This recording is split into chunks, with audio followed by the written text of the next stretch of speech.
Ce que les riches cachent aux pauvres à propos de l'argent. Les riches cachent souvent aux pauvres certaines informations cruciales sur l'argent et les finances personnelles.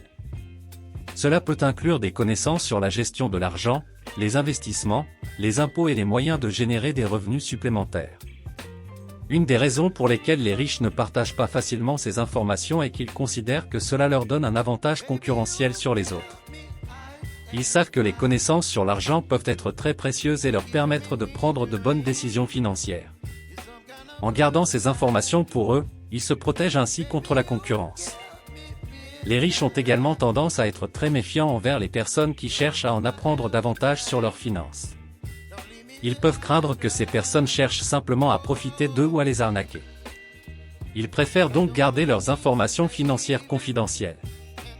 En outre, les riches peuvent considérer que les pauvres ne sont pas dignes de recevoir ces informations.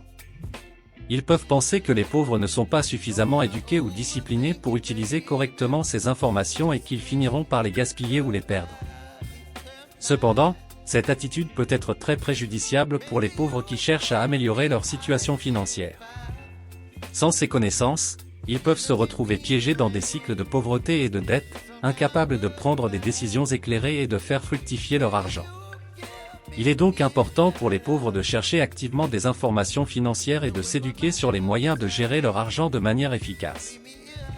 Il existe de nombreuses ressources disponibles, telles que des livres, des sites web et des cours en ligne, qui peuvent les aider à acquérir ces connaissances.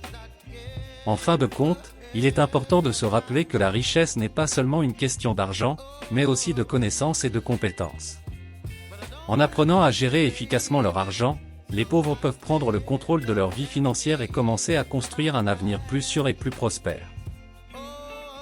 La différence d'attitude entre les riches et les pauvres.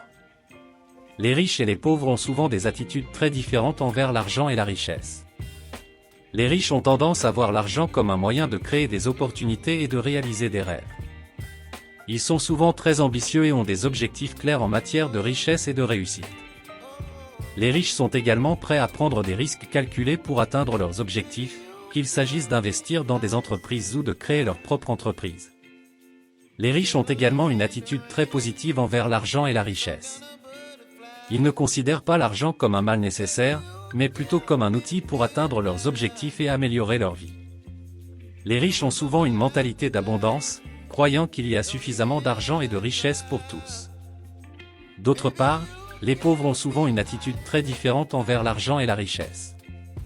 Les pauvres peuvent voir l'argent comme un mal nécessaire, ou même comme quelque chose de mauvais en soi. Ils peuvent être plus pessimistes quant à leurs perspectives financières et peuvent avoir du mal à croire qu'ils peuvent améliorer leur situation financière. Les pauvres ont également tendance à être plus prudents avec leur argent et moins enclins à prendre des risques. Ils peuvent être plus préoccupés par la sécurité financière que par la création de richesses à long terme. Les pauvres peuvent également avoir une mentalité de rareté, croyant qu'il n'y a pas suffisamment d'argent et de richesse pour tous.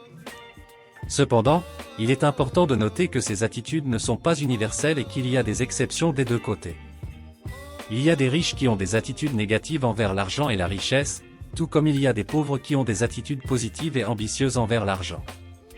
Il est également important de ne pas stigmatiser les personnes en fonction de leur situation financière, mais plutôt de reconnaître que chaque personne a sa propre histoire et ses propres circonstances.